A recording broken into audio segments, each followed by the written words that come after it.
దొంగ చేతికిచ్చిన తాళాలు. ఈ కథను రచించిన వారు శ్రీ ఎం వెంకటేశ్వరరావు గారు.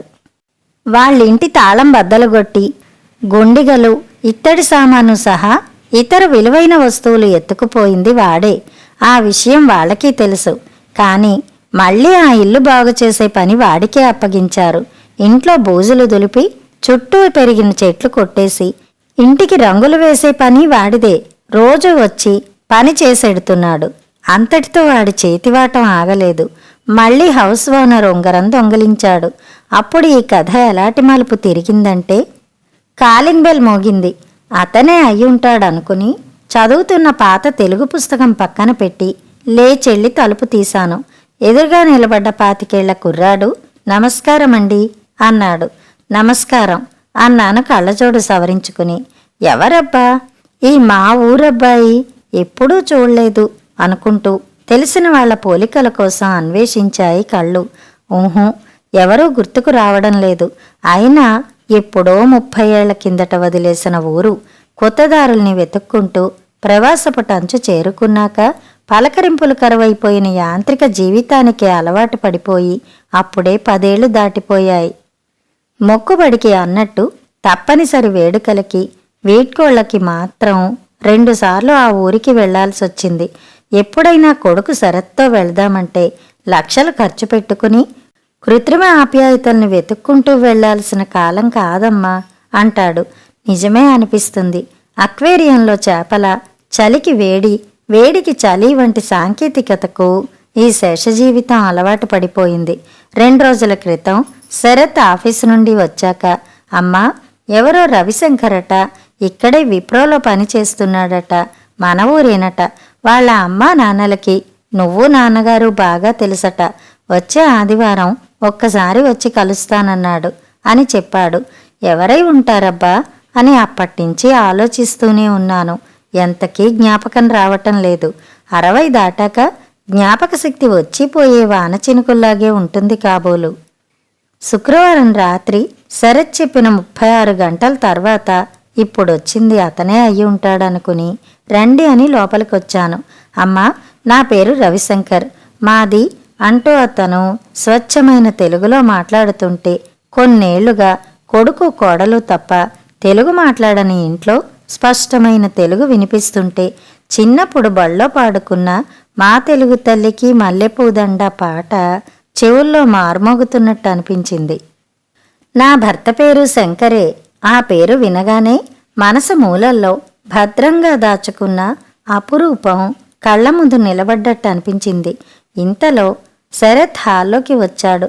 అతను లేచి నిలబడి, సార్, ఐయామ్ రవిశంకర్ అని పలకరించాడు. హలో అని కరచాలనం చేసి, కూర్చోండి, ఫణీంద్ర ఫోన్ చేసి చెప్పాడు. మీది నాగాయలంకే సార్. మా నాన్నగారి పేరు అబ్బులండి, బెజవాడ రైల్వేలో పనిచేసేవాడు అన్నాడు. అబ్బులు పేరు వినగానే స్ఫురణకొచ్చిన రూప పోలికలు ఎదురుగ్గా కూర్చున్న అబ్బాయిలో ప్రస్ఫుటంగా కనిపించసాగాయి. గతంలోకి వెళ్తున్న ఆలోచనలని ఆపేసి, మీ నాన్న ఇంకా రైల్వేలో పనిచేస్తున్నాడా అన్నాను. లేదండి, 5 ఏళ్ల క్రితం నిద్రలోనే కాలం చేశాడండి. నాన్న ఉద్యోగమే ప్రస్తుతం మా తమ్ముడు సికింద్రాబాద్లో చేస్తున్నాడండి. నార్వే వచ్చి ఎన్నాళ్ళయింది అడిగాడు శరత్. 2 నెలలు అయిందండి. పెళ్ళయిందా? అయిందండి, తను కూడా సాఫ్ట్వేరే అన్నాడతను. మాట్లాడుతూ ఉండండి అని శరత్ లోపలికెళ్ళి కాఫీ కలిపి తీసుకొచ్చి మా ఇద్దరికీ ఇచ్చాడు. మీ అమ్మగారిని 1-2 సార్లు చూసినట్టు గుర్తు అన్నాను. వెంటనే మొబైల్ గ్యాలరీలో ఉన్న తల్లి తండ్రి పిక్స్ చూపించాడు. అవును, అబ్బులే. మీ అమ్మ పేరు జయమ్మ కదూ? అవునండి. లోపల దాగున్న అనుభవాల చెమ్మ తాలూకు తడి మనసును తడిమింది. మా నాన్న ఎప్పుడూ మీ గురించి, అయ్యగారి గురించి చెప్పేవాడండి. మీ ఇద్దరి ఫోటో ఇప్పటికీ మా ఇంట్లో ఉందండి అన్నాడు. ఆ మాట వినగానే ఎప్పుడో జారవిడుచుకున్న అనుభవాల కోసం మనసులో దేవులాట ప్రారంభమైంది. నీ భార్యను కూడా తీసుకురావాల్సింది అన్నాను. ఈసారి తీసుకొస్తానండి అని అతను ఊరు కబుర్లు, వాళ్ళమ్మ, తమ్ముడు, చెల్లెల గురించి చెప్పాక వాళ్ళ నాన్న గురించి గొప్పగా చెబుతుంటే నా భర్త రూపం మరోసారి మనసును తడిమింది. అతను ఆ ప్రాంతం గురించి, ప్రస్తుత పరిస్థితుల్ని గురించి చెబుతుంటే లోకం తీరుల్ని ముక్కున కరుచుకొచ్చి కొమ్మల మీద కూచుని పిట్టలు ఒలికించే కువకువల్లోంచి పంచతంత్రాల్ని మరోసారి నెమరువేసుకున్నట్టు అనిపించింది. నాణాన్ని ఓ వైపు మాత్రమే చూసిన అతనికి తెలియని రెండో వైపు గురించి చెప్పాలనిపించలేదు. చాలా కాలం తర్వాత అలనాటి జ్ఞాపకాల్ని వేగంగా తడుముకోవాలన్న ఆతృత మొదలయింది. అతనితో మాట్లాడుతుంటే కాలం ఎలా కదులుతోందో తెలియలేదు. బలవంతం మీద మాతో మధ్యాహ్న భోజనం చేసి వెళ్ళిపోయాడు. అలవాటైన విశ్రాంతి కోసం నా గదిలోకెళ్ళాను. అప్పటి వరకు తొందరపెట్టిన జ్ఞాపకాల గుండె గది తలుపులు తెరవగానే అలనాటి తలుపులు తన్నుకొచ్చాయి. జానకి, సంక్రాంతికి మన ఊరెళ్దాం అన్నాడు శంకరం. అవునండి, ఈ మధ్య వెళ్లడమే మానేశాం. ఇల్లు ఎలా ఉందో ఏమో. పక్కింటి వెంకట్రావు ఉన్నాడుగా, ఫోన్లో మాట్లాడుతూనే ఉన్నాను. ముందుగానే వెళ్ళి ఈసారి ఇల్లు బాగు చేయిద్దాం. లీవ్ పెట్టండి. అలాగే అని ఆఫీస్కి బయలుదేరాడు శంకరం. శంకరం చెన్నైలో రైల్వేలో ఆఫీసర్. 2 పిల్లలు, కూతురు రమ్య, కొడుకు శరత్. ల్యాండ్లైన్ ఫోన్ మోగుతుంటే తీసింది జానకి. ఏమిటండి, ఇప్పుడేగా వెళ్ళారు అంది. జానకి, ఇప్పుడే వెంకట్రావు ఫోన్ చేశాడు. మన నాగాయలంక ఇంట్లో దొంగలు పడ్డారట. తాళం పగలగొట్టి కొన్ని వస్తువులు పట్టుకెళ్లారట. మనం ఈ రాత్రికే వెళ్దాం, అన్నీ సర్దు. అయ్యో, అదేమిటండి, ఇన్నేళ్లలో ఎన్నడూ లేనిది అంది జానకి విచారంగా. వెంకట్రావు కుటుంబంతో తిరుపతి వెళ్ళాట. వాళ్ళు లేని సమయంలో జరిగిందట. తర్వాత మాట్లాడుకుందాం, రాత్రికి బయలుదేరి వెళ్దాం అని ఫోన్ పెట్టేశాడు. మర్నాడు ఉదయానికి బెజవాడ చేరుకుని అక్కడ్నుంచి నాగాయలంక వెళ్లేసరికి 10 అయింది.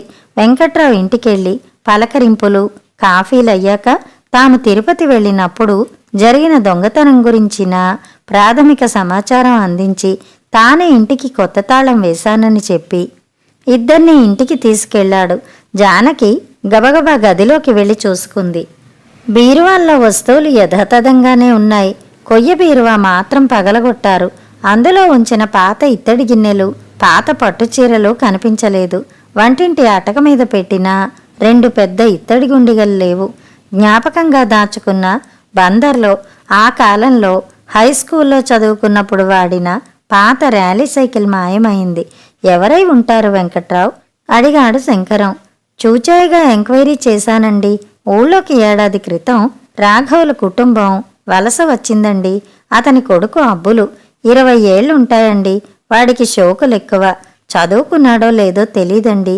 ఎవరైనా కూలి పనులకి పిలిస్తే ఏదో రకంగా చేతివాటం చూపిస్తున్నాడని ఎవరూ పనులకు పిలవడం లేదండి. దొంగతనాలు కూడా చేస్తున్నాడంటున్నారండి. పైకి మాత్రం ఘరానా దొంగలా తిరుగుతాడండి. అందరూ వాడి పనే అయ్యుంటుందంటున్నారు. పోలీస్ స్టేషన్లో కంప్లైంట్ ఇయ్యండి అన్నాడు. ఇంతకు ముందెవ్వరూ ఇవ్వలేదా? ఇచ్చారండి. అయితే వాడి దగ్గర ఎటువంటి ఆధారాలు దొరక్కపోవడం, పైగా వాడు మాటకారి కావడంతో నేనే తీశాన్ని రుజువేంటి అంటూ పోలీసుల్ని తికమక పెట్టే ప్రశ్నలేసి బయటికొచ్చాడు. ఇంట్రెస్టింగ్గా ఉన్నాడే. మేము సంక్రాంతికి వద్దామనుకున్నాం. ఇంకో వారమేగా ఉంది. ఇక్కడే ఉండి ఇల్లు బాగు చేయించుకుంటాం. ఒక్కసారి ఆ అబ్బుల్నే పనికి పిలిపించు అన్నాడు శంకరం. వెంకట్రావుతో పాటు జానకి ఆశ్చర్యంగా చూసింది. పర్వాలేదు, పిలిపించు, మేం ఇక్కడే ఉంటాంగా అన్నాడు శంకరం. వెంకట్రావు తన పాలేరుతో అబ్బులకు కబురు పెట్టాడు. గంట తర్వాత వచ్చిన అబ్బుల్ని చూశాడు. పనేంటండి? ఇల్లంతా బూజు దులపాలి, అటకలు సర్దాలి, చుట్టూ పెరిగిన చెట్లు కొట్టేయాలి, గుంటలు పడిన చోట మట్టి పొయ్యాలి, ఇంకా చిన్న చితక పనులు. రోజుకి ఎంత తీసుకుంటావు? 100 రూపాయలు. సరే, ఇప్పుడే మొదలుపెట్టు. ఇంటికెళ్ళి వచ్చేస్తానండి అని వెళ్ళాడు. ఏమిటండి, మీకేమైనా పిచ్చి పట్టిందా? దొంగతనం చేసిన వాడిని మళ్లీ పనికి పిలుస్తున్నారు. పోలీస్ స్టేషన్లో ఫిర్యాదు చేసి లోపలేయించి 4 తగిలిస్తే వాడే నిజం చెబుతాడు. ఏళ్లనాటి గుండెగలు, మందపాటి ఇత్తడి గిన్నెలు, మా అత్తగారికి వాళ్ళ అత్తగారిచ్చినవి, అవన్నీ ఒక ఎత్తైతే బందర్లో చదువుకుంటున్నప్పుడు మా బామ్మ కొనిపెట్టిన సైకిల్ని ఆవిడ జ్ఞాపకంగా ఇన్నేళ్లు దాచిపెట్టుకున్నాను. కనీసం అది పోయిందన్న బాధ కూడా లేదా అంది జానకి అసహనంగా. అతనేం చేశాడని? ఆఖరికి వెంకట్రావు వాళ్ళు కూడా చూడలేదు. అనుమానమే కదా. పోలీసులకు కంప్లైంట్ ఇద్దాం, వాళ్ల పని వాళ్ళు చేస్తారు అంటుంటే అబ్బులు వచ్చాడు. శంకరం చివర్లో అన్న మాటలు విన్నాడు కాబోలు. వాడి మొహంలో చిన్న జంకు. అది పసిగట్టాడు శంకరం. ముందు పెరిగిన పిచ్చి మొక్కలు పీకేసి గుంటలున్న చోట మట్టి పోసి పూడ్చేయి అని చెప్పి లోపలికొచ్చాడు శంకరం. త్వరగా స్నానం చేసి మీరు వెంకట్రావు గారు వెళ్ళి పోలీస్ స్టేషన్లో కంప్లైంట్ ఇచ్చిరండి అంది జానకి పెద్దగా. అలాగే లేవోయ్, ఆవేశపడకు అన్నాడు నవ్వుతూ. అరగంట తర్వాత శంకరం వెంకట్రావు బయటికెళ్లారు. పనిచేస్తున్న అబ్బులు మనసులో ఇంతకు ముందెన్నడూ లేని భయం మొదలైంది. వీళ్ళెళ్ళి పోలీసులను వెంట పెట్టుకొస్తారేమో, అసలే ఎప్పుడు దొరుకుతానా అని ఎదురు చూస్తున్నారు. ఎందుకైనా మంచిది, పని వదిలేసి వెళ్ళిపోదాం అనుకున్నాడు. మళ్ళీ సంభాళించుకుని వెళ్ళిపోతే తనే దొంగతనం చేసినట్టు అనుకుంటారని ఆగిపోయాడు. అయినా ఏదో తెలియని సన్నని వణుకు అబ్బుల్ను వెంటాడసాగింది. గంట తర్వాత వచ్చిన శంకరం వెంకట్రావులతో పాటు పోలీసులు లేకపోయేసరికి హమ్మయ్యా అనుకున్నాడు అబ్బులు. మధ్యాహ్నం భోజనం పెట్టాడు శంకరం. సాయంత్రం పనయ్యాక బాగా చేశావు అబ్బులు, రేపు కూడా రా అని కూలి ఇచ్చి పంపించేశాడు. మర్నాడు ఉదయం పనికి వచ్చిన అబ్బుల్ని చూసి ఇవాళ ఇల్లంతా బూజు దులిపి అటక సర్దితే రేపు రంగులు వేయిస్తా అన్నాడు శంకరం. అలాగేనండి అని తలకి గుడ్డ కట్టుకుని బూజుకర్ర తీసుకుని ఇల్లంతా బూజు దులుపుతున్నాడు. కాసేపటికి శంకరం లోపలికి రావడం చూడలేదు అబ్బులు. ఓ మూల కనిపించిన పాత ఇత్తడి మరచెంపు కనిపించింది. బరువుగా ఉంది. చేతిలోకి తీసుకుని దాన్ని చూస్తూ అరే మొన్న దీన్ని వదిలేశానే అని తనలో తనే గొణుక్కుంటుంటే అబ్బులు అని శంకరం పిలిచేసరికి కంగారుగా మరచెంబుని యథాస్థానంలో ఉంచబోయాడు. వద్దు, ఆ మరచెంబు ఇలా ఇవ్వు, ఇది 70 ఏళ్ల నాటిది, మా తాతయ్యకి వాళ్ళ తాతయ్య ఇచ్చాడట అన్నాడు. అబ్బులు మరచెంబు కిందకి అందించాడు. దాన్ని మురిపెంగా చూస్తూ దొడ్లో పూలు కోసుకుంటున్న జానకిని పిలిచి చూపించాడు. ఇప్పుడు ఇలాంటివి ఎవరు వాడుతున్నారు, మనం చూసుకుని మురిసిపోవడం తప్ప మరి దేనికి వాడలేం అన్నది జానకి. శంకరం నవ్వి దీన్ని తోమించు, మనతో తీసుకెళ్దాం అని ఆమె చేతికిచ్చాడు. అంతలో వెంకట్రావు వచ్చాడు. ఇంటికి రంగులేసే వాళ్ళెవరినైనా పిలిపించు, మధ్యాహ్నం నుంచి ఆ పని మొదలుపెట్టిద్దాం అన్నాడు. ఆ సమయంలోనే అటక దిగిన అబ్బుల్ని చూసి ఏరా నీ పనయ్యాక రంగులేసే మస్తాన్ని పిలుచుకొస్తావా అన్నాడు వెంకట్రావు. ఆయన ఊరిళ్ళాడండి, ఇంకెవరైనా ఉన్నారా? ఎవరో ఎందుకండి, నేనే వేస్తాను, ఇంతకుముందు ఆ పనే చేసేవాణ్ణి. అయితే మరింకేం, గబగబా ఈ పని ముగించుకుని మధ్యాహ్నం ఆ పని మొదలుపెట్టు అన్నాడు శంకరం. సరే, నాకు బెజవాడలో పనుందండి, వెళ్ళి రేపు సాయంత్రానికి వచ్చేస్తాను అని శంకరానికి చెప్పాడు వెంకట్రావు. అలాగే అబ్బులు, సార్తో అవనిగడ్డ వెళ్ళి రంగులు బ్రష్లు తెచ్చుకుంటావా అడిగాడు వెంకట్రావు. అలాగేనండి, మధ్యాహ్నం వెళ్తా. నేనెందుకు వెంకట్రావు, అబ్బులు ఒక్కడే వెళ్ళి కావలసినవి తెచ్చుకుంటాడులే అని 1000 రూపాయలు తీసి అబ్బులకిచ్చాడు శంకరం. అరే రంగులెంతయ్యాయో బిల్లు రాయించుకుని తెచ్చియ్యి అని చెప్పి వెళ్ళిపోయాడు వెంకట్రావు. మధ్యాహ్నం సమయానికి దులుపుడు పని పూర్తి చేసి అవనిగడ్డ వెళ్ళాడు అబ్బులు. సాయంత్రం 6 గంటలకి రంగులు బ్రష్లు తీసుకుని తిరిగొచ్చాడు. ఇదిగోండి బిల్లు, 650 అయ్యింది అని మిగిలిన డబ్బులు బిల్లు శంకరం చేతికి ఇచ్చాడు. బిల్లుదేముంది అబ్బులు, నమ్మకం ఉండాలి, నేను నిన్ను నమ్మబట్టే కదా పనికి పిలిచాను అన్నాడు. ఆ రోజు కూలి కింద 100కి మరో 20 కలిపి ఇచ్చాడు శంకరం.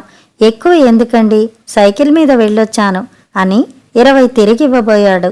పర్లేదు, మా పని మీదే వెళ్ళొచ్చావుగా, తీసుకో అన్నాడు. రేపొద్దున వస్తానండి అని వెళ్ళిపోయాడు. మరుసటి రోజు ఉదయాన్నే పనికి వచ్చాడు అబ్బులు. గోడలన్నీ మరోసారి దులిపి రంగులు కలుపుతుంటే శంకరం పేపర్ చూస్తూ మధ్య మధ్యలో అబ్బుల్ని గమనిస్తున్నాడు. 10 గంటలయింది, స్నానం చేసి రండి, టిఫిన్ పెడతాను అంటూ అక్కడికొచ్చింది జానకి. అబ్బులు, బాత్రూంలో కూడా బూజులు దులిపి రంగులు వెయ్యాలి అన్నాడు. అలాగేనండి, వస్తున్నానోయ్ అని లేచి స్నానానికెళ్ళాడు శంకరం. స్నానం చేసొచ్చిన శంకరం అబ్బులకు కూడా టిఫిన్ పెట్టించాడు. అబ్బులు బాత్రూంలో పెచ్చులోడిన రంగుల్ని గీకి శుభ్రం చేస్తున్నాడు. అరగంట తర్వాత శంకరం గబగబా బాత్రూంలోకొచ్చి దేనికోసమో వెతుకుతుంటే ఏంటండి, ఏమైనా పోయిందా అన్నాడు అబ్బులు. స్నానం చేస్తూ ఉంగరం తీసి ఇక్కడే పెట్టినట్టు గుర్తు, వేలికి లేదు, నీకేమైనా కనిపించిందా అని అడిగాడు. లేదండి అని తను వెతకసాగాడు. అంతలో జానకి కంగారుగా వచ్చి ఇంట్లోనూ లేక మీ వేలికి లేక బాత్రూంలోనూ లేక ఏమైపోతుందండి? స్నానం చేసేటప్పుడు అలవాటు ప్రకారం తీసి ఇక్కడే పెట్టుంటారు. వీడే తీసుంటాడు, వెతకండి అంది కోపంగా. శంకరం బయటికొచ్చి, జానకి చూడకుండా మాట్లాడకు అన్నాడు. వెనకాలే బయటకొచ్చిన అబ్బులు, అమ్మగారు కావాలంటే వెతుక్కోండి, నేను తీయలేదు, చూడలేదు అని చొక్కా విప్పి తలగుడ్డ తీసి దులిపి చూపించాడు. ఇంతలోనే ఎక్కడికి పోతుందండి? తీసి ఎక్కడో దాచుంటాడు, మన ముందు నటిస్తున్నాడు, ముందెళ్ళి అని ఏదో అనబోతుంటే, ఆపు జానకి, చూడకుండా అతన్ని అనుమానించి అవమానించే అధికారం మనకెక్కడిది? ఎక్కడ పడితే అక్కడ పెట్టడం నాదే తప్పు, వేరే ఎక్కడైనా పెట్టానేమో ఆలోచించుకొని అన్నాడు ఆమెని ఇంట్లోకి తీసుకెడుతూ. నీ పని నువ్వు చేసుకో అబ్బులు అని కూడా అన్నాడు. ఆ మాటతో అబ్బులు ధైర్యంగా తన పని చేసుకోసాగాడు. కాసేపటికి రంగులు తీసుకోవడానికి బయటకొచ్చిన అబ్బులు లోపల నుంచి వినిపిస్తున్న మాటల్ని ఆలకిస్తూ నిలబడ్డాడు. మీరెన్నైనా చెప్పండి, ఉంగరం వాడే తీశాడు అంది జానకి. ఆ విషయం నాకు తెలుసు, అంతటితోనే వాడి దరిద్రం తీరదుగా. వాణ్ణి పోలీసులకు అప్పగిస్తే బయటికి వచ్చాక మళ్ళీ అదే జీవితానికి అలవాటు పడిపోతాడు. అందుకని వదిలేస్తారా? వదిలిపెట్టను. నాకెలాగూ హైదరాబాద్కి బదిలీ వస్తుంది. మనకి బంగాళా ప్యూన్ని పెట్టుకునే వెసులుబాటుంది. అదెవరో తెలియని వాళ్ళకి ఇచ్చే కంటే మనకి తెలిసిన వీడికే ఆ పని ఇస్తే ఈ దొంగ జీవితాన్నుండి, వలస బ్రతుకు నుండి బయటపడి గౌరవంగా బతకడానికి అలవాటు పడతాడు. ఇంకో 2 ఏళ్లలో నేనెలాగూ రిటైర్ అవుతాను. ఆలోపు వీణ్ణి ఏ కళాశీ ఉద్యోగంలోనో స్థిరపరిస్తే ఇవాల్టి దొంగే రేపు దొరలా బతుకుతాడు. ఇది వీడి లోపం కాదు, తల్లిదండ్రుల వలస జీవితం. ఎక్కడా స్థిరత్వంగా ఉండలేకపోవడం, పిల్లలకి చదువులు చెప్పించలేకపోవడం అది వాళ్ళ తప్పు కాదు. బతుకు తెరువు కోసం స్థిరంగా ఒక చోట నిలకడలేని జీవితాలు వాళ్ళవి. ఇంకో విషయం ఏమిటంటే, వాళ్ళమ్మ వీడి అక్కని తనతో పాటు కూలికి తీసుకెళ్లి కష్టపడ్డం నేర్పిస్తోంది. కానీ వీణ్ణి గారాబం చేసి కష్టం తెలియకుండా ఇన్నేళ్లు పెంచింది.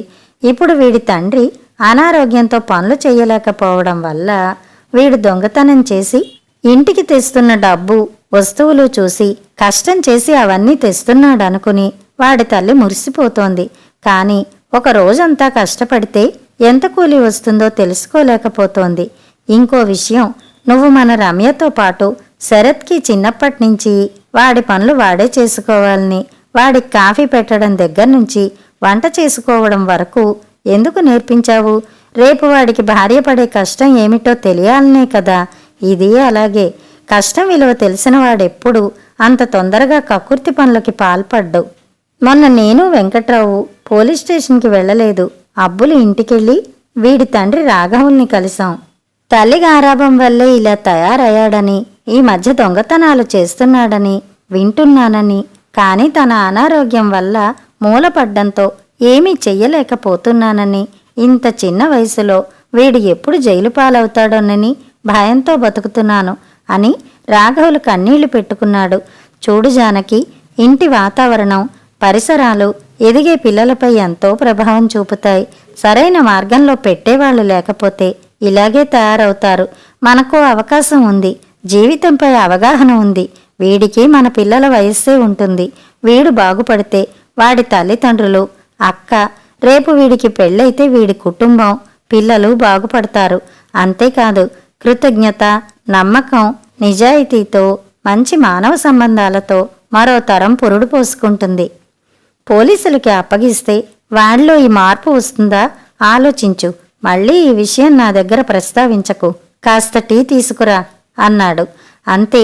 ఆ మాటలు విన్న అబ్బులకి కాళ్ల కింద భూమి కదిలిపోతున్నట్టు అనిపించింది. ఒళ్ళంతా చెమటలు పట్టింది.